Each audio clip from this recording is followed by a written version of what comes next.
Hello, BR Nation. How are we? It's exhibition season in the college basketball world. We are 5 days away from legitimate games, and you know what that means. It's time to overreact, my favorite pastime. I am your host, Greg Waddell. I am joined by my Sleepers Media co-host, Carter Elliott. Cart, it is time for some way too early overreactions, and I'm so pleased to be joined by my way too burly co-host, you. You know what? I'll take Burley from the last couple episodes we've done of this where you just blatantly said I'm shaped like a hippo. So I'm willing to move forward with this. Listen, it's just a reaction unless someone's in your ear yelling it's an overreaction. It's like you enjoy that one food that all of Twitter hates, but it's really good as long as someone's not in your ear yelling that the food's not good. Sometimes it's just a reaction. You never know. Exhibition games matter, Gregory. Yeah, listen, it's a sleepers media MO for us. When we do things, we do them obnoxiously over aggressively. And if you're going to react to exhibition games, you should overreact. That's how I'm wired. This is right up my alley. We have both prepared 5 overreactions from exhibition week, and we will unveil them one by one, alternating throughout the show. Do you mind if I start today, Carter Elliott? The floor is yours. So I'm going to start with my guy because I'm selfish and also because I have eyes.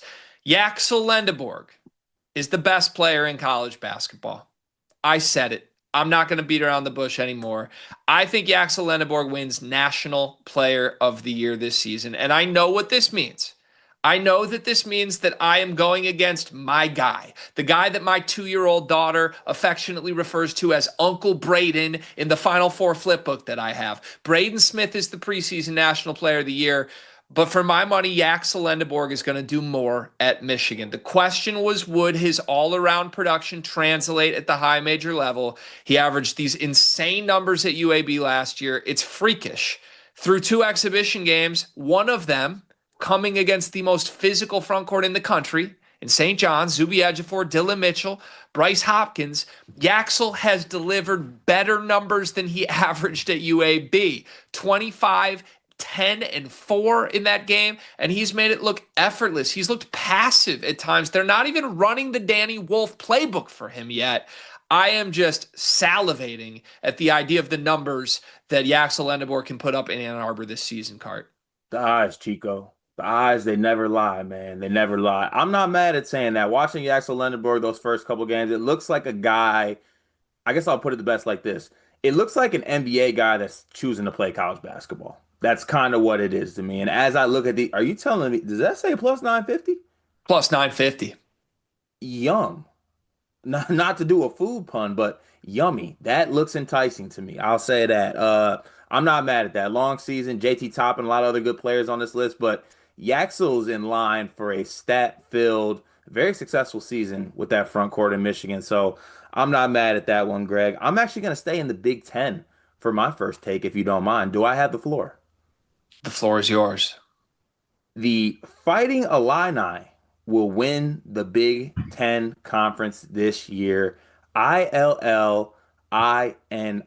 Gregory, look, this Illinois team, I think, is being severely undervalued right now. I think that the analytics are trying to tell us that this team is good, and no one will believe it. Maybe because, they're the Real Housewives of Champaign. Maybe they usually have some drama. Maybe some guys are hurt. But look, when you look at the build of this team, they have a senior point guard in Kylan Boswell that has played high major basketball, winning basketball for 2 different colleges now. It is the Champaign kid in his senior season, leading this team, taking a step. We believe in what he can do as a point guard. You combine that with maybe the best front court in the sport. I know that Michigan has a great front court, but I would put the combination of Tomislav Ivicic and also David Mirkovic, who is now taking exhibition games by storm at the 4 spot. Combine that with a little Zanomir Ivicic off the bench. I think that Brad Underwood has a team here that, if healthy, you have a great point guard play. You have also a wing and Andrei Stojakovic, who I think could be one of the better wings in the country. Julius Irving watch list member. A great front court. I truly think that Illinois, while these other Big Ten teams are being talked about, could sneakily have the best starting 5 in the Big Ten. Yeah, last year Illinois had a bunch of sicknesses. They really put the ill in Illinois. This year, they have a bunch of good players. They're going to put the annoy in Illinois because they're going to annoy the crap out of me. As someone who thinks his team could win the Big Ten, they just assembled a roster of like 17 angry Balkan dudes. And when we had that graphic up, Brandon Lee is the highest rated recruit on Illinois.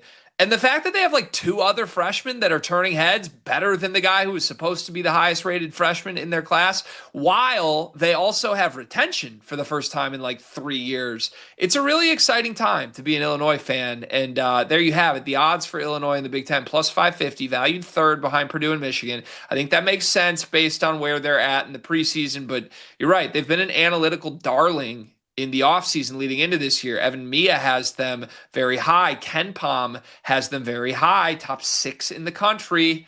If that's true, they're going to have a great chance to win this league. Reminder, this is an interactive live show. We want to take your questions and your comments and your fat jokes throughout. We start today with Spartans Dog 69, who says, I think Michigan will be a lot worse than people think.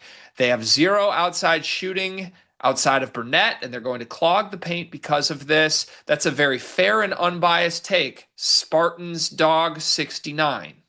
Why is it always when Michigan slander comes about, it's Spartan, it's usually a dog and then some number? For what it's worth, I hear you on the shooting concerns. Michigan shot 43% against St. John's. I thought that was a pretty good early return on that. They've got more shooters than people think. I am more worried about turnovers than I am three-point shooting. But you're right. When people come after Michigan State, it's just like, Jeff says, why does Michigan State have a problem? When it's Michigan, it's like, Spartan woof woof, Tom Izzo for life says Michigan might not be that good. Next up is the Future 2, who says, I think Bama will be in the picture somewhere. I'm thinking maybe another run to the Elite 8 for sure. I don't have an Alabama-related overreaction. Do you?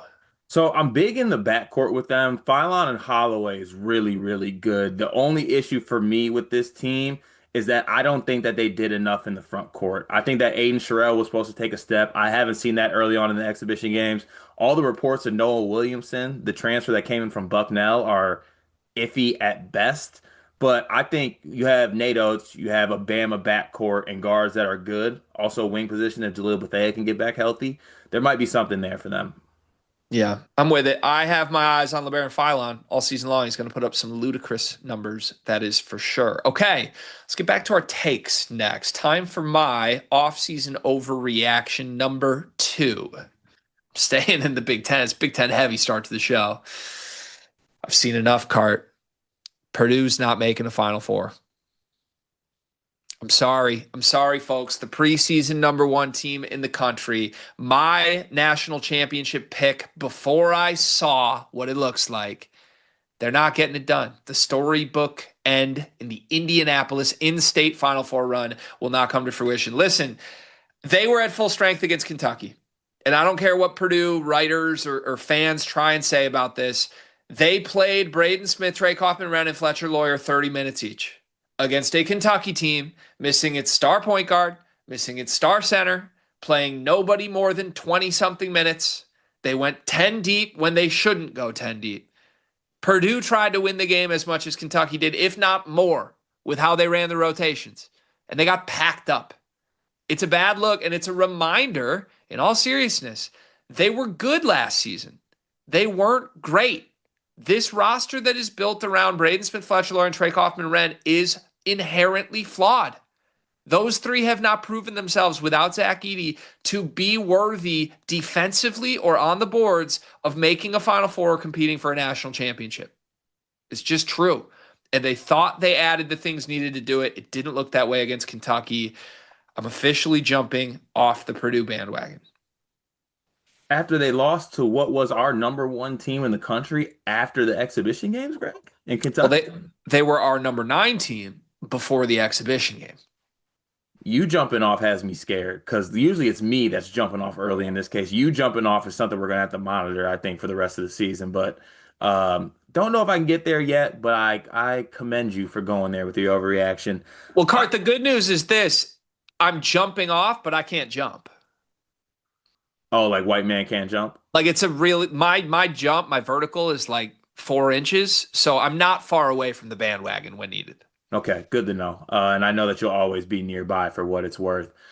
Still, Purdue and Indy not making the Final Four. I mean, it just means more in the state of Indiana, Gregory. I don't know if I can fully get there with you, but we'll work on it. A lot of time for me to think about it. Moving on, we're gonna get out of the Big Ten. I'm gonna do y'all a favor and get out of the Big Ten here and take it over to the ACC. My overreaction from the exhibition games, I am gonna say that Cam Boozer is going to win National Player of the Year. That is freshman Cam Boozer. That is Duke getting back-to-back National Player of the Years, both being freshmen. Greg, it's time to go there. Can I go there? Do I have the space and the opportunity to go there? Please go there. Cam Boozer might be better than Cooper Flag. I'm Whoa! I'm willing to go there right now. Now, look, I think he's better than Cooper Flag at Duke because of this. The thing about Coop is Coop was playing with Con Knipple. Coop was playing with a bunch of other lottery picks, which I think ate at his stats. If you put Cam Boozer on this team, I think is going to be asked to do so much more. And I think we are going to see a historical season that is going to get him to National Player of the Year stat wise. I think there's a very real chance that when it's all said and done, Cam Boozer is a player that's going to average 24 points a game, almost 13 rebounds, probably add another 5 or 6 assists. I think he's going to have that type of season on efficient numbers and good defense, good stock numbers as well. Stocks, Gregory, all about stocks. I think we're looking at a historical season for Cam Boozer, and I don't think you're going to be able to argue with the stats and why he will win National Player of the Year. Stock up stocks for you. Is Stock up that what stocks. yeah, stock up stocks? Cart, you beat me to the punch. I'm actually going to unveil my third take because it corresponds with your second take right now. Not only do I endorse your belief that Cam Boozer will win National Player of the Year, I also believe he will be the number one pick in the NBA draft. Woo! Okay, it's two separate conversations for me, right? Because clearly I have a different take on this already. I think Yaxel should win it, so we're competing there. But I totally agree. Cam's probably the biggest threat. I think it's those two right now. They're going to put up the two most freakish numbers in this sport with the way Cam Boozer is rebounding. To me, the more interesting conversation here is between Cam Boozer and AJ Dybantsa and Darryn Peterson. We've seen early looks at the three of them. They are all sensational. There's an argument that all three of these guys should go first this year. There's an argument that all three of these guys could have gone first last year. And I know that's crazy.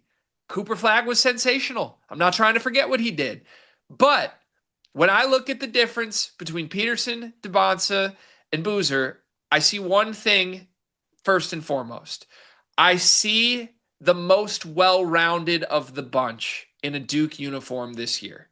And I understand Dybantsa has the hype, the highlight packages. Peterson has the quote-unquote killer instinct, the shooting. They both look great. But only one of these guys is bigger than the other two.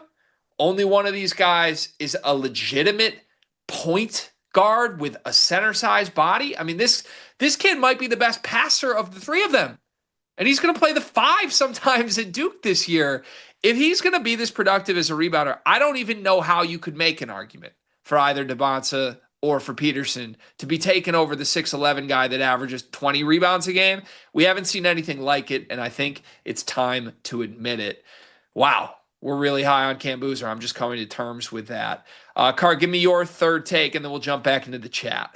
So for the third one, I'm going to slide into this topic like this coach slides in the DMs. I think we're entering the Todd Golden era, Gregory. I think that Florida goes back to back as national champions. Look, I think that a lot of people say that Florida got hot at the right time last year. Walter Clayton saved them. But look, this team is bringing back championship experience. They are bringing back championship experience mainly in the front court. And they're also bringing in two guards with a coach who I believe can get it done with the guards. Look, they talk about Gator boys stay hot. I think the boys stayed hot. I think Xavier Lee and Boogie Flan can complement each other. I think that Todd Golden is the right coach to get the best out of both of those guys. And also, while everyone's worried about what's going to happen in the backcourt, I think Thomas Hogg might be the best player on the team. I think he's ready to take a jump for this team. Combine that with the physicality and the rebounding that Shinyelu and Condon bring. Also, Micah Handlocked in a fully healthy year off the bench. You're hoping you get some guys on the depth to step up on that team, maybe like an AJ Brown or maybe the freshman Ingram step up.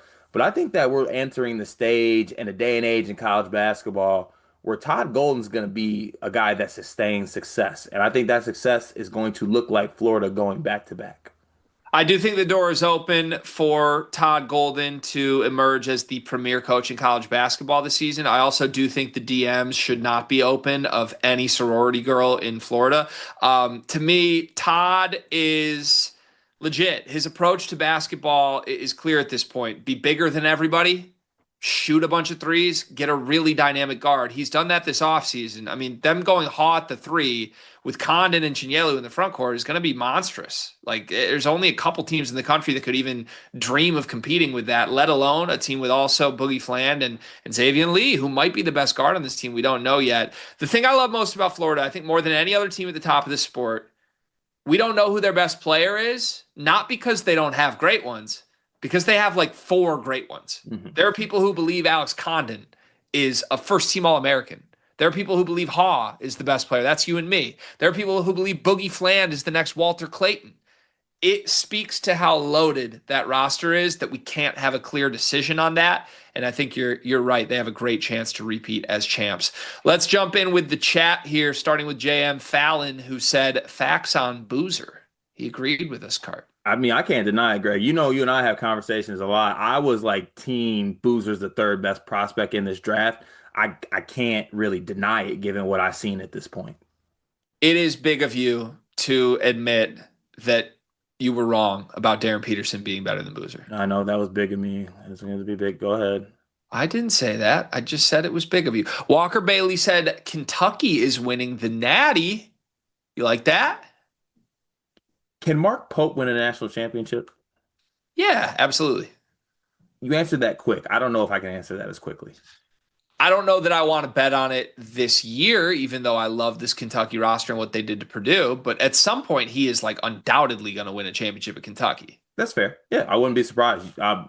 Most impressive team out of the exhibitions to me was Kentucky, for what it's worth. Yeah, I have a Kentucky-related hot take in just a moment, and it's hot.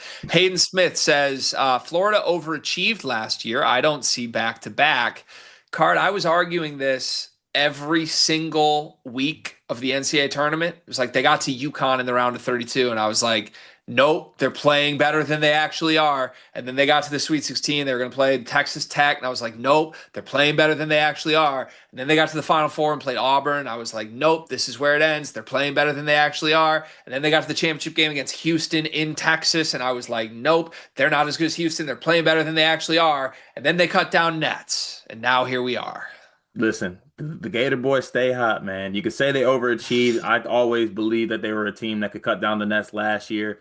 I think they're retooling. I think they can do it again.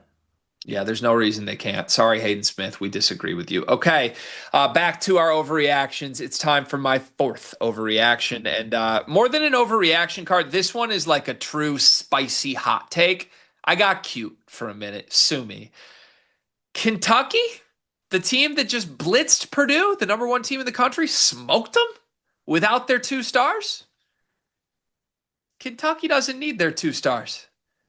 I don't think Jalen Lowe or Jaden Quainton should come back. You know what? This is why I sometimes argue that we need to make internet more expensive. We do. Can I make the pitch, please? You know, I'm hesitant to give you the space to make the pitch, but go ahead because you're a friend and a brother to me. Thank you. I love you. Do you promise you'll at least just like open ears hear me out on this, even though you know you're going to disagree with it? You have my left ear only. Go. What is the number 1 thing that could derail this season for Kentucky? Ooh, bad point guard play. Too many guys. Too many guys. Okay. Too many guys and bad point guard play. I agree with you. Coincidentally, we could avoid both of those with no Jalen Lowe.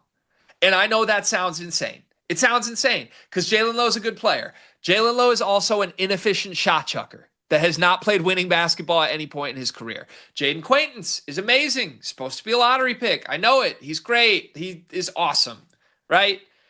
Listen, I worry about the identity of this team that just went 10 deep in an exhibition and looked definitively better than the best team in the country when you bring back 2 guys who are going to have wants and needs and demands that will make other guys sacrifice.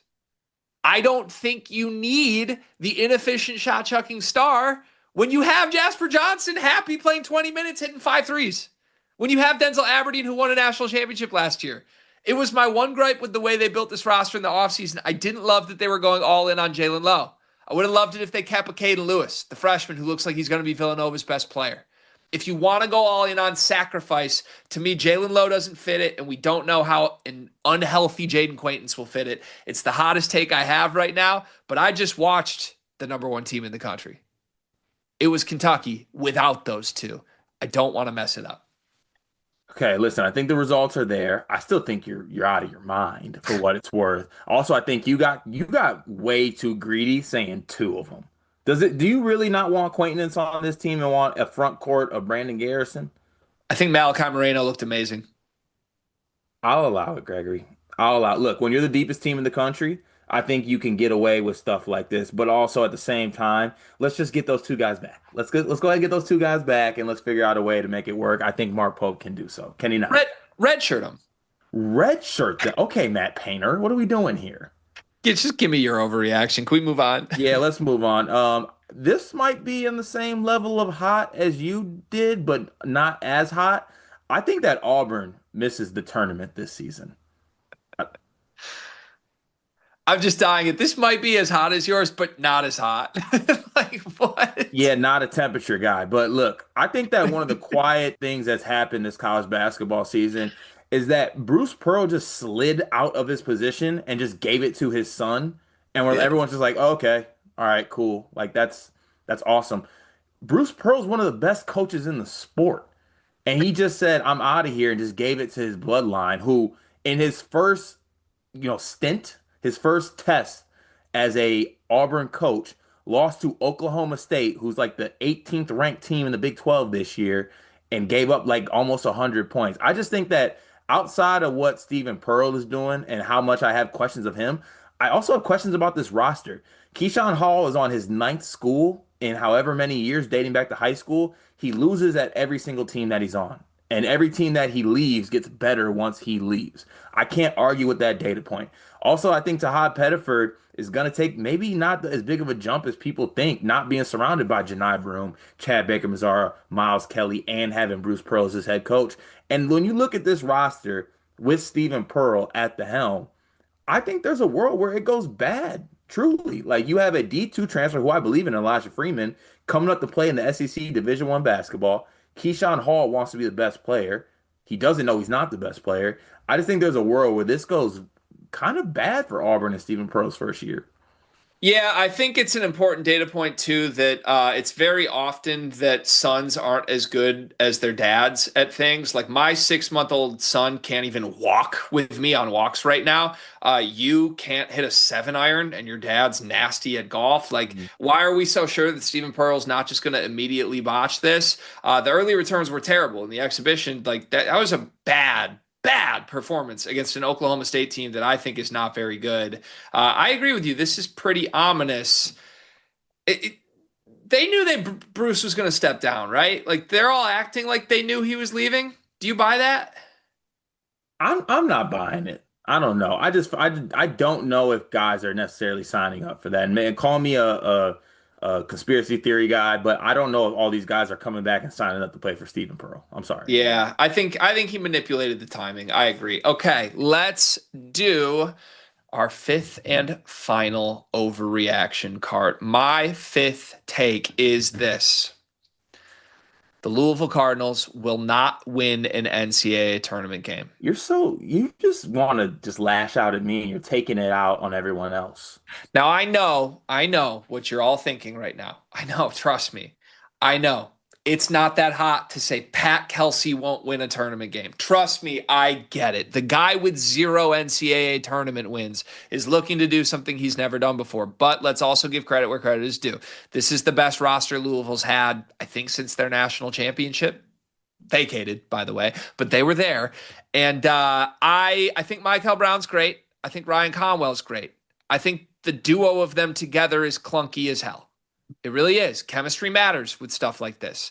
And in their first exhibition game, they both attempted a combined 40 shots, shot 20% combined. I think Michael Brown had 1 assist.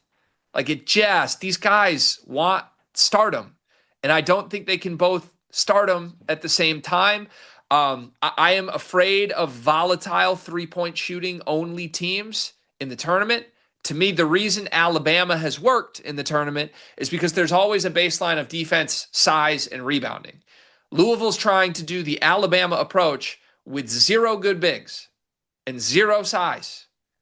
It's very scary. It's a formula that I just don't think works in March consistently. And for that reason, I'm comfortable giving the bold prediction that Pat Kelsey will not get his first NCAA tournament win this year.